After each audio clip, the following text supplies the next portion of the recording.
Bonsoir à toutes et à tous, heureux de vous retrouver pour la tranche info en direct sur votre antenne Canal 10 Télévision avec au programme de cette soirée Info 10, le journal local et régional qui sera suivi de Sport 10, l'actualité sportive de Guadeloupe, ce sera ce soir avec Richard Etienne et juste après la coupure pub de 19h, mais pour l'instant place au JT.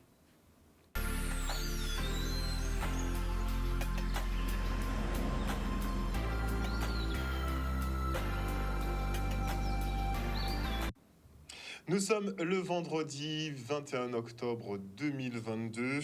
Il notait que le bus Santé Bocaz de la Croix-Rouge a fait un arrêt aujourd'hui dans la ville de Morne-à-l'Eau. L'occasion pour les équipes de procéder à des dépistages pour l'hypertension artérielle et le diabète.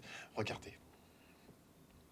Du dépistage santé, donc nous sommes venus en collaboration avec le dispensaire afin de proposer du dépistage hypertension et diabète. Donc l'idée c'est d'être au plus près de la population afin de les sensibiliser sur les questions qui entourent ces deux pathologies. C'est une action qui est très très efficace et qui devrait, si la population n'y adhère pas totalement maintenant, ça portera des fruits à moyen terme. C'est important d'aller vers la population pour leur prévenir des risques qu'ils encourent au niveau santé, à savoir tension artérielle, diabète, surcharge et même les problèmes sociaux, puisqu'il y a aussi une assistance sociale. Le cheminement classique, donc on a un premier entretien avec la personne qui nous permet de faire un état des lieux par rapport aux connaissances qu'elle a quant aux deux pathologies.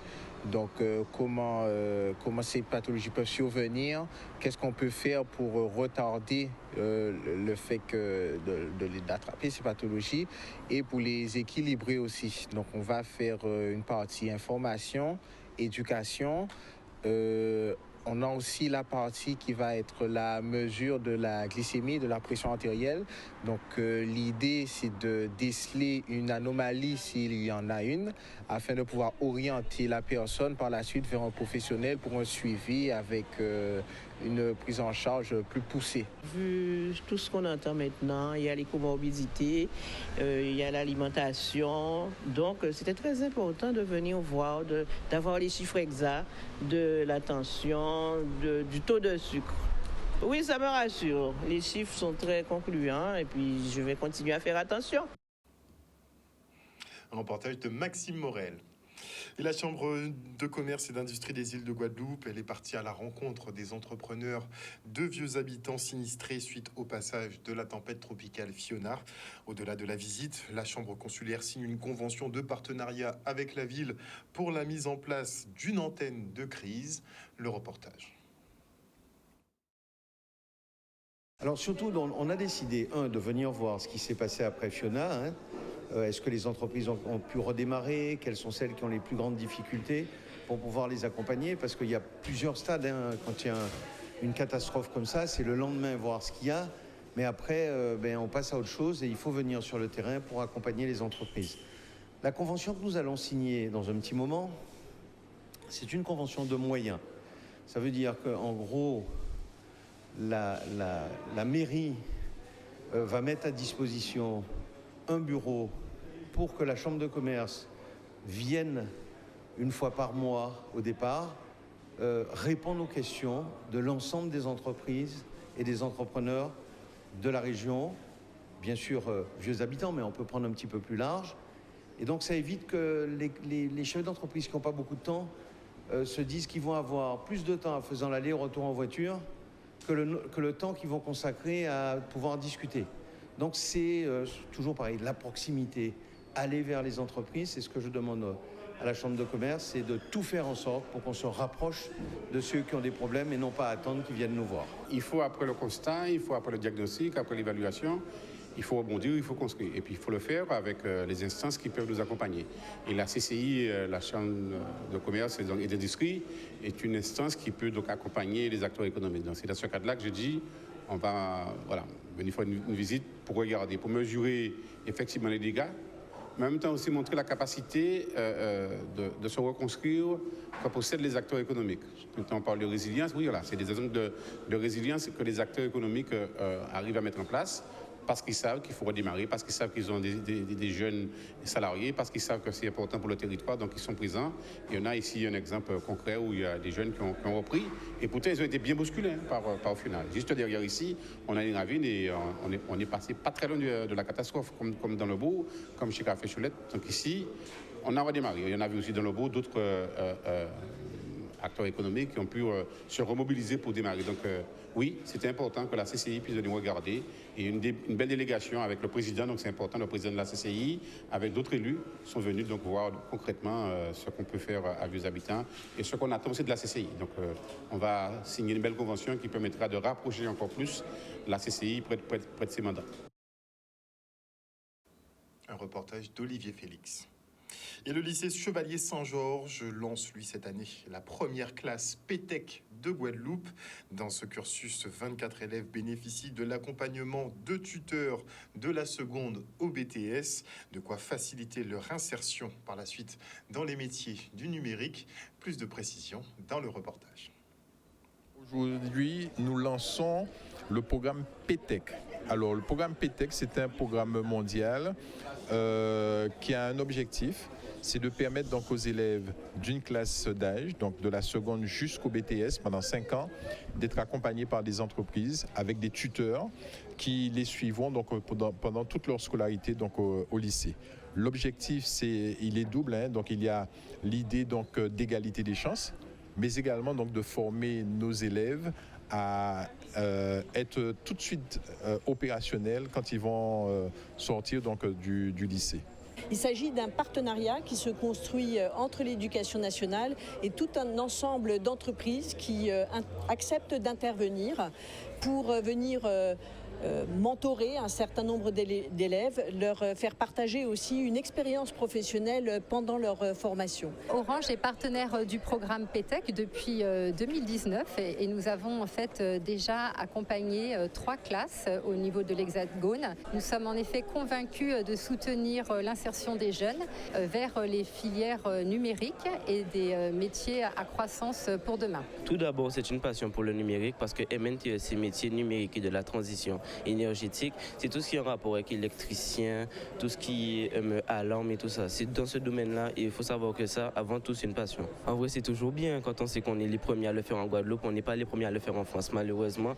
Mais comme on est les premiers à le faire en Guadeloupe, on espère que ça touche peut-être plusieurs écoles après et qu'on ne soit pas les seuls. Ces classes PTEC existent déjà depuis 2019 au niveau de l'Hexagone. À certains endroits, elles ne sont pas encore très nombreuses.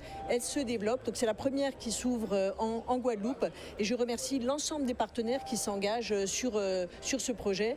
Et je me réjouis vraiment de voir aussi les résultats pour nos élèves, sachant qu'ils démarrent en seconde. On a 24 élèves qui s'engagent et ils vont être suivis jusqu'au BTS par les équipes des entreprises qui vont venir les aider à mieux connaître l'entreprise. Et on enchaîne avec l'inauguration de la première armoire fibre de la commune de Morne-à-l'Eau. De quoi fournir du très haut débit à la moitié du territoire. Le reste en images. C'est un engagement qu'Orange avait pris de développer ce très haut débit sur un certain nombre de communes de la Guadeloupe. Et donc aujourd'hui, nous sommes à Morne-à-l'Eau pour pouvoir signifier cette façon, ce jalon que nous venons de passer de la moitié de la commune qui est aujourd'hui éligible à la fibre. Nous sommes heureuses de pouvoir faire cette inauguration parce qu'il y a une forte attente de la population mornalienne depuis déjà très longtemps, puisqu'avec la DSL à l'époque, on avait beaucoup de zones blanches. Aujourd'hui, que la fibre se déploie sur le territoire, eh bien, c'est une aubaine pour nous et donc pour cette population qui attend. Chacun a besoin d'une connectivité la plus importante possible, performante, qui permet de faire en sorte qu'en étant en télétravail et qu'on retrouve finalement un environnement de bureau comme dans nos entreprises. Mais aussi, c'est un réseau qui, bien évidemment, est utile pour nos entreprises, permet de développer, comme on l'échangeait à l'instant de la télémédecine, de développer des usages tout à fait importants. Donc c'est assez enthousiasmant, je dois le dire, de participer à ce développement du numérique sur nos territoires. Tout passe par le numérique. Le numérique aujourd'hui est incontournable. Vous avez vu que c'est aussi un outil qui va permettre l'attractivité sur le territoire de Morne-à-l'Eau, qui permet aux entreprises de développer de nouvelles manières de fonctionner. Et donc forcément, on ne peut que être content et satisfait aujourd'hui à Morne-à-l'Eau de pouvoir accueillir la fibre. L'objectif, c'est de faire en sorte que la fibre soit disponible pour tous sur les communes. Donc voilà, la mission d'Orange aujourd'hui, opérateur de réseau, c'est que sur les communes sur lesquelles Orange est engagé, nous ayons l'ensemble de ces communes couvertes et dans le futur de basculer l'ensemble de nos clients sur de la fibre, le réseau du futur. Et l'Office national des forêts lui dresse le bilan de ses activités et les perspectives pour 2022-2025. Une présentation faite aux collectivités de l'île qui doivent œuvrer, elles aussi, à la protection de l'environnement. Le reportage. Le territoire de Petit-Bourg est composé pratiquement aux 2/3 de son territoire composé de forêts. C'est une forêt qui constitue un atout important, non seulement pour des questions écologiques, mais surtout pour des questions économiques et de qualité de vie. Donc on se devait d'être là parce que c'est l'occasion de faire le point avec l'ONF, qui est l'acteur vraiment qui est le bras fort de l'État et qui agit sur ces espaces naturels, qui le préserve, quelquefois qui le transforme, et qui le transforme pour notre bien à tous, mais qui a d'abord un rôle de préservation, de valorisation de ces espaces. Nous avons une diversité de métiers, une diversité d'actions. L'ONF est connu pour ses missions de police et de surveillance, c'est un de nos métiers, mais nous sommes aussi là pour délivrer des conseils, pour sensibiliser, pour informer et pour construire, aménager, installer des équipements qui sont soit liés à l'accueil du public, soit destinés à des activités écotouristiques ou encore à sensibiliser le jeune public. Donc diversité de métiers, diversité d'actions, c'est un petit peu ça la marque de fabrique de cet établissement public à caractère industriel et commercial. Donc avec ce statut un peu particulier où nous intervenons sur des missions de service public, mais nous fonctionnons également comme une entreprise privée. C'est une opportunité, on se rend compte qu'on a bien fait de venir ici puisqu'on pourrait trouver une solution pour des choses pour lesquelles on ne trouvait pas d'issue. Et l'ONF apparemment est spécialisé en cela et donc en toute tête cause, même si on n'était pas amené à travailler avec l'ONF à la fin, mais ils pourront répondre à notre demande et comme ça on pourra avoir, puisque c'est des grands spécialistes de la nature, on parlait du pont parce que c'est eux qui ont fait le pont de Damancourt, sur la petite mangrove de Damancourt et ils se proposent aussi de pouvoir gérer tout ce qui est encombrant dans les canaux. Donc voilà, moi je pense que c'est une très belle occasion, une très belle opportunité qu'on a eue aujourd'hui. Nous sommes là aujourd'hui justement pour partager des expériences, pour bien entendu souligner les difficultés rencontrées. Fiona, qui est un sujet d'actualité, démontre tout l'intérêt et toute la nécessité de gérer nos écosystèmes forestiers en commun avec une approche qui soit partagée parce qu'il faut intervenir, il faut entretenir, il faut trouver des financements et puis il faut surtout avoir des objectifs que nous sommes en capacité d'atteindre ensemble. Et le 9 novembre prochain, plusieurs dizaines de skippers prendront le départ pour la route du Rhum 2022, un événement pour la Guadeloupe qui envoie aussi une délégation de lycéens dans le cadre du campus des métiers du tourisme. On les a rencontrés justement à l'aéroport Paul Caraïbes juste avant leur départ. Regardez. À la route du Rhum, le top départ, c'est aujourd'hui pour le campus des métiers. Donc c'est comme vous le voyez, c'est un ensemble d'établissements. Donc il y a 5 établissements là qui sont qui sont membres du campus des métiers et qui vont à la route du Rhum. Nous allons effectivement travailler sur plusieurs axes. Il y aura l'axe tourisme, accueil tourisme, où il y aura le lycée Augustin Aron de Bémao, le lycée hôtelier, la partie BTS tourisme. Il y a aussi le lycée Hyacinthe Bastao de Marie-Galante, qui seront dans le restaurant pédagogique avec les élèves de Bac Pro, hôtellerie-restauration, les mentions complémentaires bar, les BTS Management Hôtellerie Restauration, et ils seront sur un restaurant éphémère, le Saint-Félix, qu'on déporte à Saint-Malo. Là, actuellement, je procède à la vérification de l'identité des élèves parce que s'ils n'ont pas la pièce d'identité, comme vous le voyez dans ma main là, ils ne pourront pas voyager et ce sera très embêtant pour eux. Donc, Sephora, impeccable. Tu vas voir Isabelle au fond, tu vas pointer sur la liste et ensuite tu viens récupérer un badge pour identifier ta valise et une petite banderole pour pouvoir l'identifier davantage. D'accord? Alors, le restaurant éphémère... Comme la thématique, c'est la route du Rhum, destination Guadeloupe, donc nous allons mettre en avant la cuisine locale, la cuisine gastronomique de la Guadeloupe.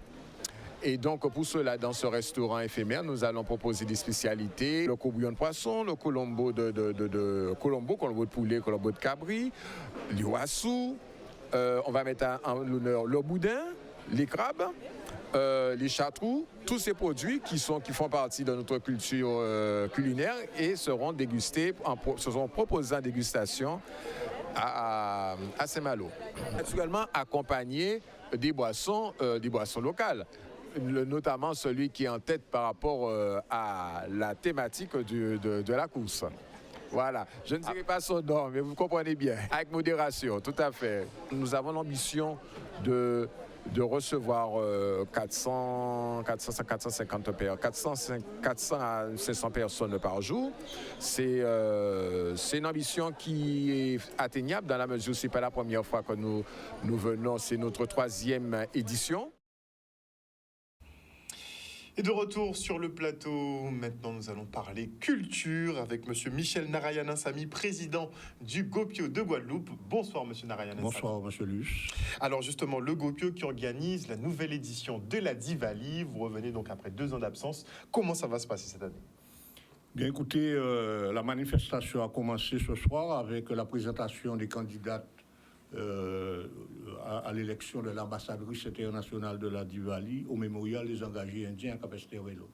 Ça vient de se terminer et demain c'est vraiment la manifestation phare avec l'élection de l'ambassadrice internationale de la Diwali qui se déroulera au gymnase de Saint-François à partir de 20h. D'ailleurs, Canal 10 retransmet en direct à partir de 20h. Oui. La manifestation. Et on devrait avoir 12 candidates, mais finalement, il y a 2 qui n'ont pas pu avoir leur visa et on se retrouve avec 9. Parce que c'est vraiment un concours, il faut le dire, c'est un concours international, puisqu'on est déjà venu me demander, mais pourquoi... Je peux vous donner de mémoire les pays, l'Afrique du Sud, nous avons l'Inde, nous avons le Myanmar, nous avons la Grande-Bretagne, nous avons Trinidad, Suriname, nous avons l'île Maurice, nous avons bien sûr la France et bien sûr la Guadeloupe avec combien de représentants Mélanie Jassy qui va nous représenter. Donc on a une représentante sur les 10 candidates. Voilà. D'accord. Oui, c'est un par pays. Un par pays. Ouais, une représentante parce que ça se fait par pays. Ok. Mais il n'y aura pas de favoritisme, un petit côté chauvin. Pas de favoritisme, je suis très clair là-dessus. D'autant plus que la Diwali, c'est la fête de la lumière. Et la lumière, c'est pour chasser tout ce qui est l'obscurité, c'est pour que rejaillisse le bien, la connaissance. Et donc, on ne peut pas faire la Diwali et essayer de tricher. Je suis très clair là-dessus. Donc, d'autant plus en direct, sur Canal 10, les gens verront si on a triché ou pas. Donc, voilà. Donc, demain, ce sera cette grande manifestation au gymnase de Saint-François. Donc, cela se fait au cours d'un dîner dont la préparation a été confiée au restaurant Cap sur l'Océan et dont la responsable, Madame Sylvie Navin, gère cette opération. Qu'est-ce qui reste encore des places? Pourquoi organiser cette manifestation, la fête de la lumière? Comme je l'ai dit tout à l'heure, la lumière est faite pour chasser l'obscurité, c'est-à-dire tout ce qui est négatif, toutes les énergies négatives. Et comme en Guadeloupe, on peut dire que les énergies négatives sont très largement majoritaires aux énergies positives. Et par exemple, on a le Fanchou, qui a été... Un sport nationaliste. Qui a été amplifié par les pouvoirs politiques durant la période de décentralisation et qui s'est installé comme étant une règle de fonctionnement de notre pays. Donc, il ne faut pas se contenter de le dire ou de le dénoncer, il faut aussi agir. Et la Diwali est un moment d'introspection, où chacun doit se regarder en face et dire est-ce que ce que je fais dans ma vie est positif. Et si ce n'est pas positif, qu'est-ce que je dois faire pour qu'on essaie de redresser ce pays? Parce que c'est une société en déliquescence et on n'est pas dans la bonne direction, on est même dans le gouffre déjà, mais il faut redresser la tête et voir comment on peut sortir le pays, un beau pays qui a un potentiel énorme. Malheureusement, la gestion et la mentalité actuelle ne permet pas à la Guadeloupe de sortir la tête de l'eau. Et j'espère que chacun prendra conscience qu'on ne peut plus continuer comme ça parce que c'est l'avenir du pays et les générations encore. Les générations futures, bon, ils s'en vont. Elles s'en vont de plus en plus. Donc, il ne reste même plus. Chacun doit prendre ses responsabilités dans cette affaire. Hormis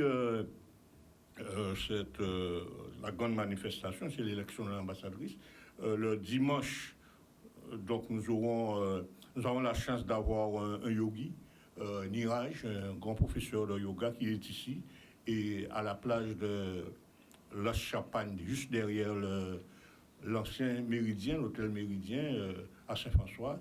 Donc il va donc faire connaître le yoga, c'est bien fait pour la santé, c'est bien fait pour les personnes, et je pense ainsi que la méditation. Donc nous invitons toutes les personnes qui sont intéressées par cela, c'est gratuit, à venir à la Champagne à partir de 7h. Et bien sûr, le dimanche, puisque la Diwali, il y a la dimension spirituelle, c'est la puja. C'est très important. La puja qui va se dérouler au même endroit, mais les gens sont invités à partir de 15h, de 15h à 18h. Nous allons donc réaliser cette puja avec un pandit qui nous vient de l'Inde. C'est quoi la puja? Pardon? C'est quoi la puja? C'est la cérémonie religieuse, qui est faite par un pandit et qui c'est un petit peu comme la messe, donc avec ses caractéristiques. Et donc nous invitons les gens à venir à partir de 15h, de 15h à 18h. Le matin sera consacré à la préparation des lieux, à délimiter les lieux sacrés. Et les personnes qui veulent pénétrer l'espace sacré doivent jeûner au moins 3 jours. Alors le jeûne, vous savez c'est quoi? Bien sûr, ne pas manger. Ne pas manger de viande et tout, mais surtout ne pas avoir de rapport sexuel. Donc ensuite, nous avons l'espace qui n'est pas sacré, où les gens peuvent assister, mais pas participer. Voilà, donc... C'est vrai que ça, chez vous, c'est bien parce que vous gardez vraiment les traditions intactes, surtout en termes de spiritualité. Vous gardez vraiment tout intact, puisqu'on dit beaucoup que dans les lieux sacrés, effectivement, on ne peut pas rentrer comme ça, qu'il y a une préparation en amont et qu'on ne peut pas rentrer comme ça. Oui, je pense que si ce n'était pas la dimension spirituelle que nous a léguée nos grands-parents, on n'existerait plus. Donc c'est une véritable protection que nous avons et qui nous permet de résister à toutes sortes de choses. Et en plus, lorsque vous vénérez vos divinités avec foi, sans venir par opportunisme, les résultats sont là. Les résultats sont là. Et donc, c'est pourquoi de plus en plus, après un creux, je dirais, une période creuse, on constate une renaissance de l'hindouisme en Guadeloupe. Et comme vous pouvez le constater, je ne sais pas si vous avez remarqué au sein du paysage guadeloupéen, de plus en plus, on voit des temples de haute qualité, pas tout simplement des chapelles avec des tôles, mais en béton, avec les formes, avec les couleurs, avec les divinités. Et donc, il y a, je dirais, une résurgence de cette... Parce que les gens ont bien compris, on ne peut pas vivre sans une dimension spirituelle. On ne peut pas vivre, parce que c'est cette dimension spirituelle qui vous donne, qui vous guide dans votre vie. Et si la société guadeloupéenne est ce qu'elle est, parce qu'on a un petit peu délaissé cette dimension spirituelle, beaucoup délaissé, et face à une société de consommation, qui vous invite à la débauche, à consommer, à boire et à toutes sortes de choses. Donc, on doit se ressaisir pour essayer de donner du sens à la vie dans ce pays, et parce que on est sous la mauvaise pente, on est sous la très mauvaise pente Donc voilà pourquoi nous invitons les gens à venir. Même s'ils assistent, ce n'est pas grave.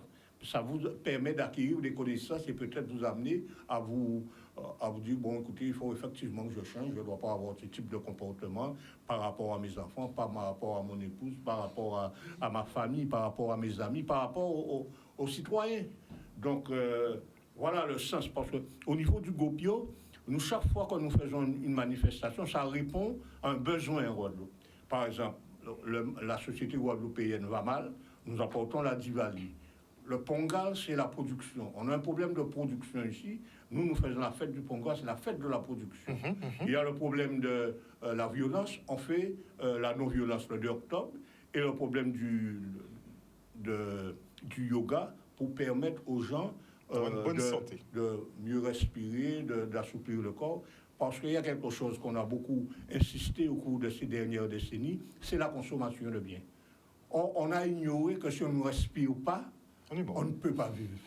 Et j'ai quelque chose qui m'a beaucoup marqué quand j'ai été en Inde pour la première fois. J'ai rencontré un médecin, il me dit combien d'heures vous pouvez rester sans respirer, sans manger? Je dis 2-3 jours. Combien de minutes vous pouvez rester sans respirer? Et c'est là que j'ai mesuré l'importance de la respiration. Or, la société de la consommation dans laquelle nous vivons, comme l'air est gratuit, ça ne rapporte rien. Donc, ont beaucoup orienté la consommation, le citoyen à consommer des produits comme la viande et tout. Et les résultats, on connaît. Presque tout le monde est malade maintenant. Parce que c'est beaucoup dû aux viandes, hein, Carl. C'est vrai que les nouvelles maladies sont beaucoup dues à la viande. On n'en parle pas beaucoup, mais c'est vrai. S'il faut attaquer ça, on vit dans un système où il y a des contradictions énormes. C'est-à-dire, est-ce que vous allez demander, est-ce que vous pensez que l'industrie pharmaceutique va créer un produit pour faire guérir quelqu'un, mais il perd des clients. S'il perd des clients, il perd son chiffre d'affaires baisse. Et nous sommes dans cette contradiction énorme où, en confiant la responsabilité de tout ce qui est médical et la santé un peu, et la production des médicaments à des sociétés privées, la seule chose qui les intéresse, c'est leur chiffre d'affaires, leur profit, et pas forcément de vérifier si les médicaments sont aussi efficaces pour pouvoir guérir les gens. Très bien. Voilà. En tout cas, vous, dans votre vision, dans votre philosophie, chaque aspect de la société peut être traité d'une certaine façon spirituellement parlant. On doit mettre l'accent sur la spiritualité. Et vous, effectivement, vous avez des fêtes pour régler certains soucis. Vous nous avez dit pour la violence, vous avez une date. Pour la productivité, justement, il y a la fête du Pongal pour la canne. Et là, donc, ce week-end, ce sera la Diwali, la fête de la lumière. C'est pour faire rayonner, justement, de bonnes vibrations sur la Guadeloupe. On va reprendre rapidement. Je voudrais juste ajouter que les candidats à l'élection de l'ambassadrice, il y a deux passages. Le premier passage en Sari, ces filles vont danser du Bharatanatyam, la grande danse classique de l'Inde. Et le deuxième passage, elles doivent présenter un texte c'est un véritable appel, un message aux jeunes du monde sur la violence, sur l'illettrisme, sur la malnutrition et toutes les valeurs humaines pour essayer de déclencher une dynamique pour la paix, pour plus d'amour dans nos relations, pour plus de paix, etc. Alors, le rendez-vous, ce sera demain à partir de 20h où, M. Narayana Samy 20h au gymnase de Saint-François.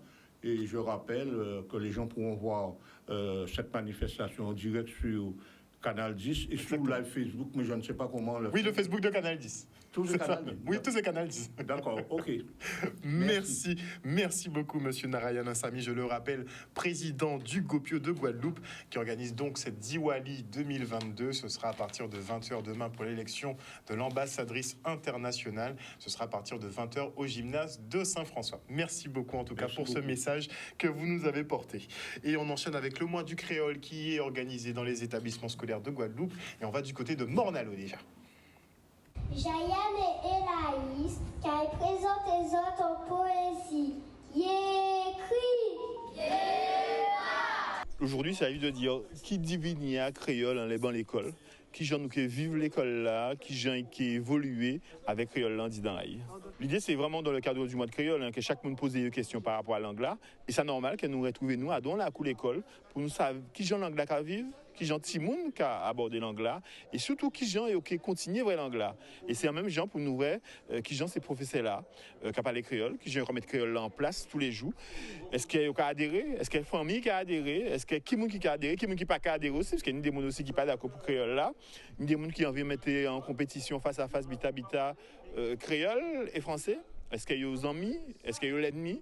Ou est-ce qu'il faut apprendre à cohabiter à l'école? Donc c'est toute question à ça nous qui pose jeudi là, avec des parents, avec des enseignants. Puis on peut ben sentiment à eux en les sujets là ça. En pays, en île, au monde qui parler en créole. Donc en cette classe là, nous parler en créole avec ces petits monde là pour reformuler les consignes. Nous avons reformuler les consignes en créole, en français et ensuite en créole pour comprendre. Ni des petits monde aussi, là où ka parler en français, yo ka comprendre mais là où mettez créole là, ça ka plus force pour comprendre ça yo ka dit ça yo ka demander yo. Et entre eux même, ou ka voir, ou ka échanger pour l'un puis expliquer l'autre, ça pour faire en classe là. Là nous regardez bien, c'est si on a aussi en bac là, il y a une option en créole. Donc au moins depuis l'école élémentaire, il y a qu'à apprendre langue là, apprendre marquer langue là, parler langue là correctement. Nous avons pensé que créole là peut aider ces petits là. Alors créole là à une certaine époque, créole là c'était pas trop, on était capable de parler n'importe qui gens, créole là évolué. Et à l'air créole là vient plus structuré et on peut servir mieux pour faire avancer au niveau de l'école. Créole, c'est 20 millions de monde qui parlent là où on la terre. C'est 6e langue à ville États-Unis. Donc, c'est-à-dire qu'aux États-Unis, aujourd'hui, jouent créole avant français. C'est aussi haïtien, peuple haïtien qui parle créole. Donc, c'est en langue. Donc, c'est belle force et belle place contre toute langue. Il faut nous arrêter de mettre en compétition avec d'autres langues. Hein. C'est naturel que nous retrouvons nous en Caraïbes, là, en trois langues là. Sont force, sont richesse. Et on petit monde aujourd'hui joue qui parle créole, mais sont un petit monde qui parle anglais plus facilement. Sont un petit monde aussi qui est à l'aise dans ça. Parce que nous avons parlé de langue là, mais c'est aussi tout qui le dit créole là. Et c'est ça aussi nous avons essayé de mettre devant pour tout le monde trouver à l'aise dans ça qu'on parler. Et maintenant, nous recevons Luc Hubert Séjour pour le Mogogo du jour. Bonsoir Luc Hubert. Bien bonsoir. Alors dis-nous tout.